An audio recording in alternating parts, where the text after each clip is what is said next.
Relax, listen, and enjoy as we go through 30 minutes of ancient Maya history.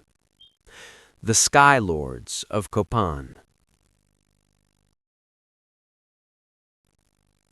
Far in the green heart of Central America, where the jungle breathes mist over hills and rivers, there lies a valley of stone ghosts.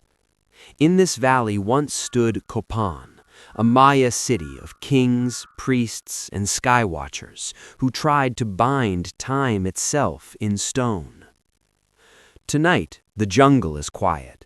Cicadas sing in waves, frogs call from hidden pools, and somewhere in the dark, a jaguar moves like a shadow. If you listen closely, beneath the hum of insects and the wind in the leaves, you can almost hear other sounds: the beat of drums, the murmur of crowds, the chisel on stone. Those are the echoes of Copan. This is the story of its sky watchers.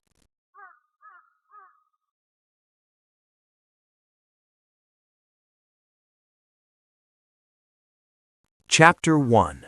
The Founder Arrives. It begins around the year 426. The Copan Valley is already home to people, farmers who grow maize in the rich soil, potters who shape clay, local lords who rule small communities along the river. They worship the same gods the Maya know across the lowlands, gods of maize and rain, of lightning and death. But their city is not yet a great one. One dawn, the valley awakes to news. Strangers are coming. Messengers arrive, breathing hard, saying they have seen warriors on the northern roads, dressed in feathers of emerald and blue. They carry spears tipped with obsidian glass and shields painted with symbols no one here has seen before. At the edge of the valley, the local lords gather. Their cloaks are simpler, their ornaments smaller. They stand waiting as the strangers approach in a long, slow procession. At the front walks a man whose very presence feels like a prophecy. His eyes are lined with red paint, his nose adorned with jade, and on his head he wears a headdress of quetzal feathers that shine like pieces of the sky. He carries a staff with the head of a serpent carved in green stone. He gives his name, Kinich Yaks Kuk Mo, Great Son, First Quetzalmacaw. Later, scribes will carve that name in stone again and again, and people will say, this was the founder, the first true king of Copan's classic dynasty. They will say he came from far away, perhaps from the powerful Maya cities to the north, perhaps with ties to Tikal and the distant highlands centers. But here, in this moment, he is simply a stranger claiming authority. He speaks of gods and calendars, of cosmic order and royal blood. He shows the lords the sacred signs that mark him as chosen, the symbols of the sun, the macaw, and the war serpent on his regalia. Some resist him. There are battles, small, sharp, decisive. Obsidian blades flash, shields crack, the valley's old rulers fall or bend the knee. When the fighting ends, Kinich Yaks Kuk Mo stands in the center of the valley on a low rise where the morning sun strikes first. Here, he declares, will rise a city of stone and sky. There is a great ceremony. Priests burn copal incense, the smoke curls white against the deep green of the jungle. Drums and conch shells sound like thunder and wind. The new king climbs a wooden platform and faces the rising sun. A priest takes a stingray spine and hands it to him. In front of the assembled people, the king draws it through his tongue, offering his blood to the gods. The blood drips onto bark paper, which is then burned so the smoke can carry his life to the heavens. With that act, he becomes more than a man. He becomes the axis between earth and sky, the one who will organize time, honor the gods, and lead Copan into a new age. In the months that follow, he sets his builders to work. He orders platforms and temples laid out not just for beauty, but in precise relation to the movements of the sun and stars. Corners align with cardinal directions. Windows face the rising point of the sun on special days. This is the beginning of Copan as a city of time.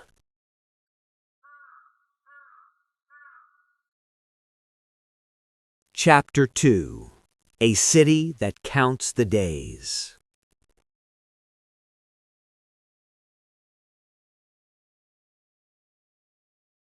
Generations pass.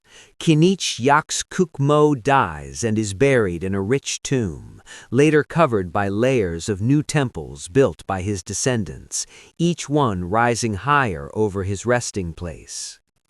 But his dynasty holds. King follows king, and Copan grows into a dense, vibrant city. By the 6th and 7th centuries, the valley is filled with life.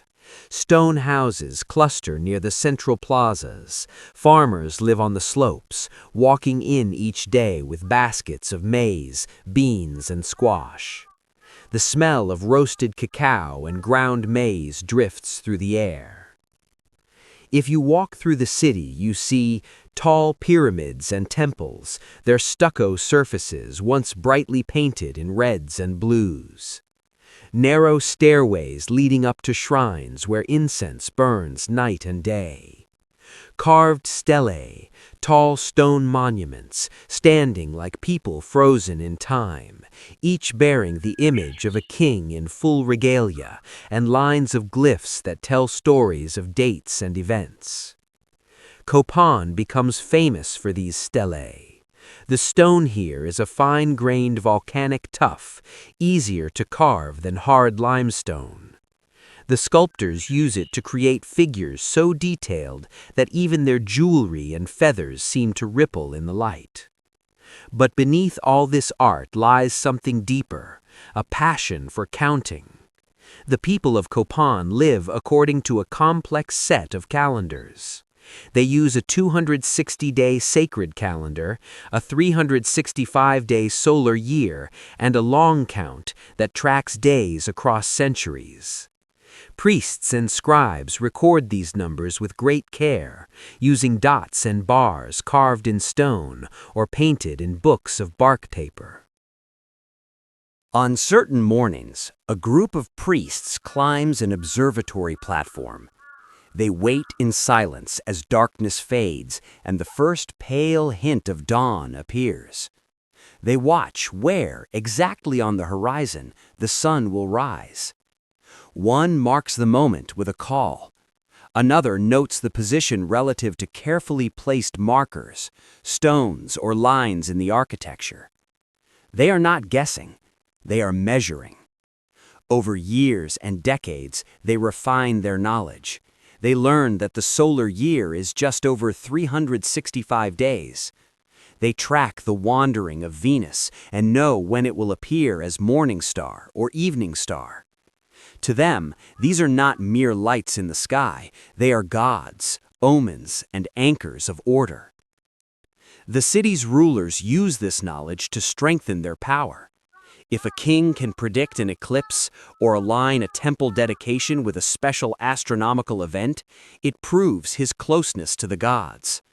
Ceremonies are timed precisely so that when the drums thunder and the blood flows on the altar, the heavens mirror the moment with some rare alignment. To the people, it feels as if their king truly holds time in his hands. Life is not all ritual and calculation. Children play in the plazas. Merchants bring obsidian, jade, shells, and feathers from distant lands, proof that Copan is part of a wide network of Maya cities and trade routes. Artists paint murals of gods and kings. Scribes record stories and histories in glyphs. Yet everything, from planting maize to waging war, is tied to the count of days. The city is like a great clock, and the kings of Copan are proud to keep it running.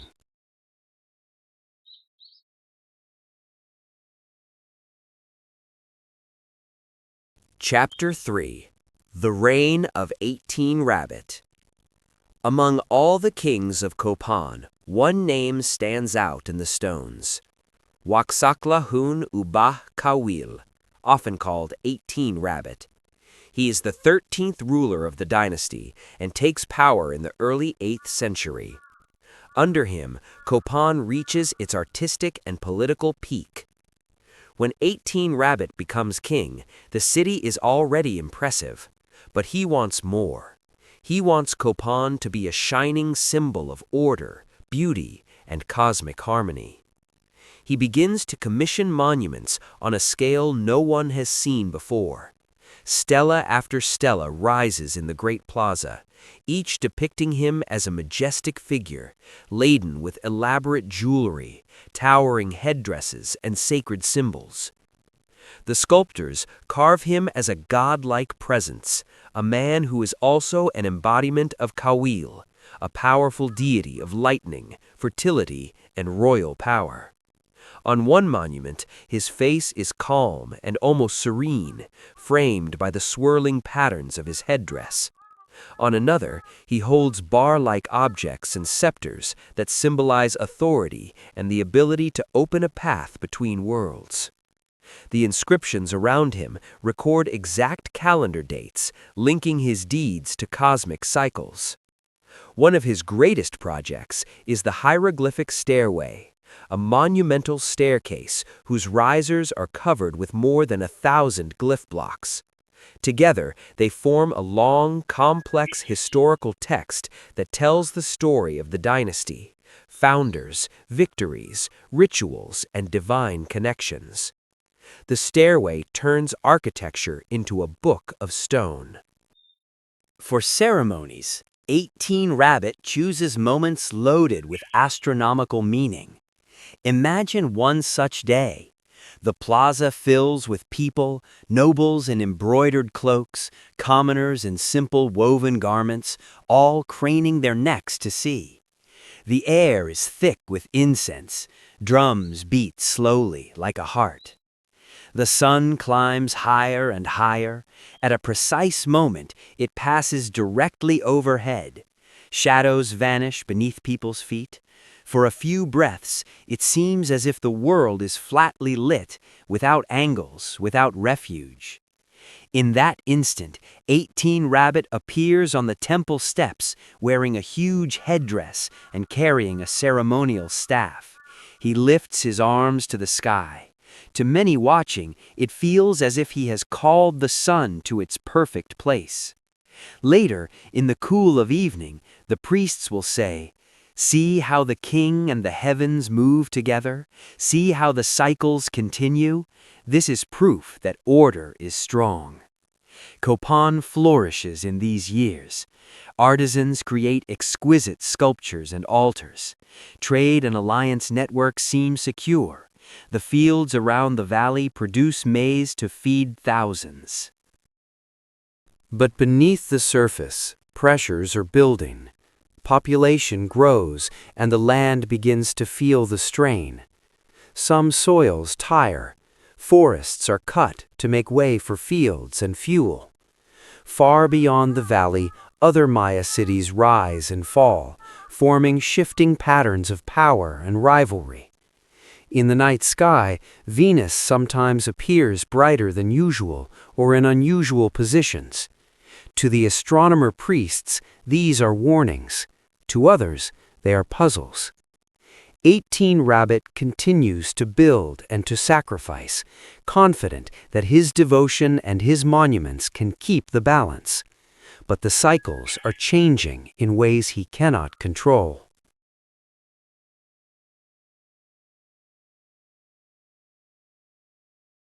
Chapter 4.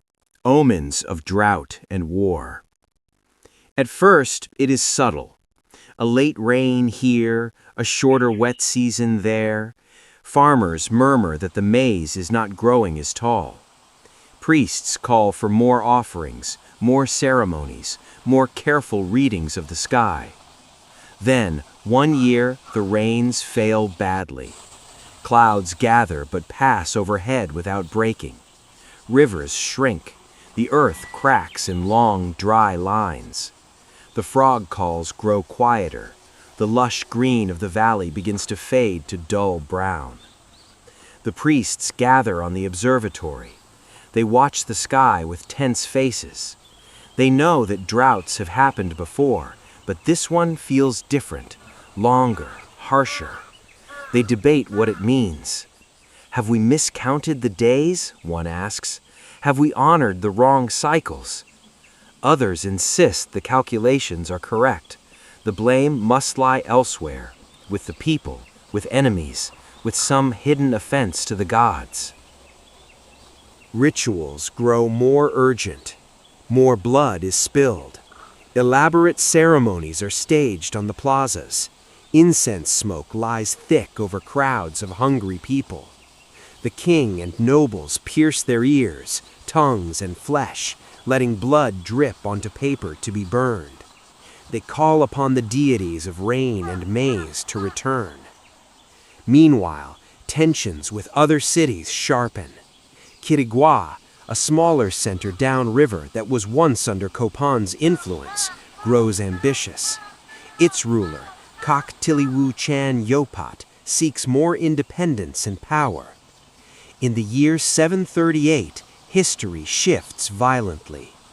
18 Rabbit travels to Quiriguá, perhaps for a diplomatic meeting or to display dominance. Instead, he is captured. On May 3rd of that year, he is publicly decapitated in Quiriguá's plaza. For Copan, this is a disaster beyond imagining. The great king, who filled the city with monuments and aligned it with the heavens, dies humiliated and powerless in another city's hands. Word returns to Copan like a shockwave. In the valley, people whisper that the king's severed head has broken the line between gods and men. If the ruler can fall so utterly, what else can collapse? After his death, Copan continues to be ruled by new kings. 3 more will sit on the throne, but something essential has changed. The city's political authority is weakened. Some of its territory and trade are lost to Quiriguá. The resources that once went into grand monuments become harder to gather. And still, the climate remains unstable. Across the Maya world, evidence suggests extended periods of drought strike between roughly the late 8th and early 10th centuries. Crops fail repeatedly, famine and unrest spread. People begin to question not just their leaders, but the very order they thought was fixed. If the calendars are perfect, if the gods are honored, why do the rains not come? Why are nobles feasting in high halls, while commoners dig for roots in dry soil? The confidence of the classic period gives way to anxiety and fragmentation. In Copan, the stones still stand, but the spirit that built them is fading. Chapter 5: The Last Kings and the Quieting City. After 18 Rabbit, other rulers take the throne, trying to restore Copan's former glory. One of the last known kings is often called Yaks Pasaj Chan Yopat. He commissions new works, including the famous Altar Q, which shows all 16 kings of the dynasty sitting in a line from the founder, Kinich Yaks Kuk Mo, to himself. On this altar, the first king is shown handing a symbol of authority to the last. It is a powerful message. The line is unbroken, the traditions still alive. The past reaches forward to legitimize the present. Yet the altar also feels like a farewell. It is as if the kings know they are living in the twilight of their world. In the city, some monuments are left unfinished. Stelae stand only half-carved. Glyphs break off mid-phrase. Construction projects begin and stop, as if the will or means to complete them has evaporated. Outside the ceremonial center, ordinary people face hard choices. Droughts and soil exhaustion make farming in the valley riskier. Families move away, seeking better land or more stable communities. The population declines. Archaeologists see signs of erosion, changing diets and shifting settlement patterns, hinting at stress and adaptation. They also see something else, the gradual abandonment of the central core of Copan. There is no single day when Copan falls. No one burns it to ashes in one final act. Instead, over decades, the city empties out. Temples are no longer maintained, roofs collapse, stucco crumbles. Trees begin to take root in cracks between stones. Vines creep up old stairways. Bats roost in what were once sacred chambers. The jungle, patient and relentless, slowly wraps the city in green. And yet, the people themselves do not vanish from history. Maya communities survive across the region. They change, adapt, and carry their languages, beliefs, and calendar knowledge into new eras. What collapses is not a people, but a particular style of kingship, monumental building, and centralized power. Copan becomes a memory whispered in the trees.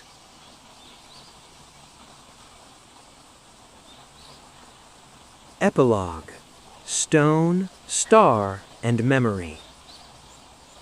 Centuries later, other travelers find the valley again. Spanish colonizers and, much later, explorers and archaeologists come upon great shapes under the forest canopy. Mounds of earth and vegetation that, when cleared, reveal carved faces and stairways. They uncover stelae with the image of 18 Rabbit, still staring calmly out from the stone, his regalia crisp despite the passing of more than 1,000 years. They dig down through layers of temples to find the tomb of Kinich Yak Kuk Mo, the founder, buried with jade and foreign goods that show how far his world once reached. They map the hieroglyphic stairway and painstakingly piece together its fragmented text.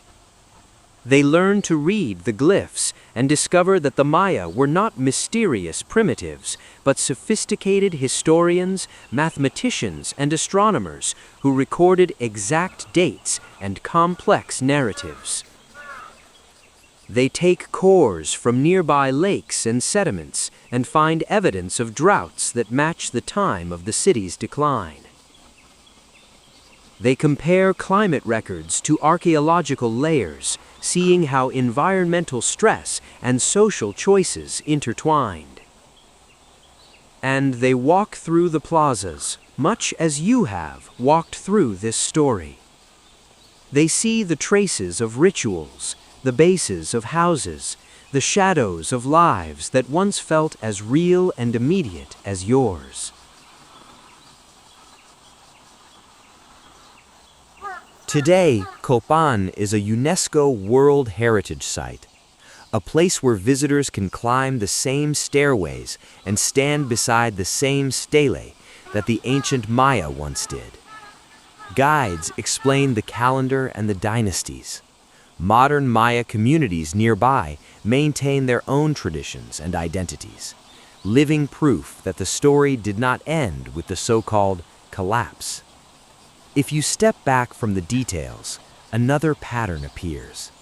The kings of Copan tried to fix time in stone, to carve their names and deeds into an eternal record. Yet their city rose, flourished, and faded like so many others in history. What remains are the stones and the stars. The stones still stand, weathered but legible. The stars still trace the same paths across the sky that the Copan astronomers watched so carefully. On a clear night, if you look up at Venus burning bright or follow the arc of the Milky Way, You are seeing the same heavens that guided their rituals and calendars. You share, for a moment, their sense of wonder and their desire to find meaning in the patterns of light. The jungle breathes, the river flows, the constellations turn. The city of Copan has fallen silent, but its story continues, as carved glyphs in stone, as careful reconstructions by scholars, and as living memory among the Maya people of today. This was Copan, the home of sky lords and stone books, of kings who watched the heavens until the heavens watched them fade. And somewhere beneath the roots and moss, beneath the quiet earth, the past rests, not dead, but dreaming.